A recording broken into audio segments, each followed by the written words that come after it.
মেমারি থানার পক্ষ থেকে সচেতনতামূলক প্রচার। আজ মেমারি থানার পক্ষ থেকে চাষিদের ও ট্রাক্টর এবং হারভেস্টার গাড়ি চালক ও মালিকদের সচেতন করা হলো। এত দ্বারা মেমারি থানার পক্ষ থেকে সমস্ত কৃষক এবং ট্রাক্টর ও হারভেস্টার মালিকদের উদ্দেশ্যে এই প্রচার যে ইদানিংকালে ধান কাটার জন্য ব্যবহৃত ট্রাক্টর বা হারভেস্টার থেকে কৃষি জমির কাদা ও মাটি প্রচুর পরিমাণে রাস্তার উপর পড়ে থাকছে। এর ফলে সাধারণ মানুষকে যাতায়াতের সমস্যার সম্মুখীন হতে হচ্ছে এবং প্রতিনিয়ত কোনো না কোনো দুর্ঘটনা ঘটেই চলেছে। তাই কৃষি জমি থেকে রাস্তাতে গাড়ি তোলার সময় চাকাগুলো পরিষ্কার করে নেবেন, যাতে কোনোভাবে রাস্তার উপর মাটি বা কাদা না ওঠে এবং রাস্তার উপর পড়ে থাকা কাদা ও মাটি আপনাদেরকে খুব তাড়াতাড়ি পরিষ্কার করার জন্য বলা হচ্ছে। এবং রাস্তার উপর ধান দেবেন না, অর্থাৎ রাস্তার উপর ধান শুকাবেন না, অন্যথায় আইনের আওতায় আসতে বাধ্য থাকিবেন। মৃত্যুঞ্জয় জোসের রিপোর্ট, 0 পয়েন্ট নিউজ।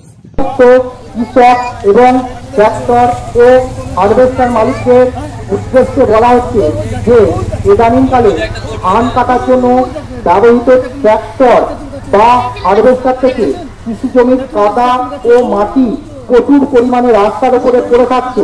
এর ফলে সাধারণ মানুষকে যাতায়াতের সমস্যার সম্মুখীন হতে হচ্ছে এবং প্রতিনিয়ত কোনো না কোনো দুর্ঘটনা ঘটে চলেছে। তাই আপনারা কৃষি জমি থেকে রাস্তাতে গাড়ি তোলার সময় চাকাগুলো ভালো করে পরিষ্কার করে নেবেন, যাতে কোনোভাবেই রাস্তার উপরে মাটি বা কাদা না ওঠে।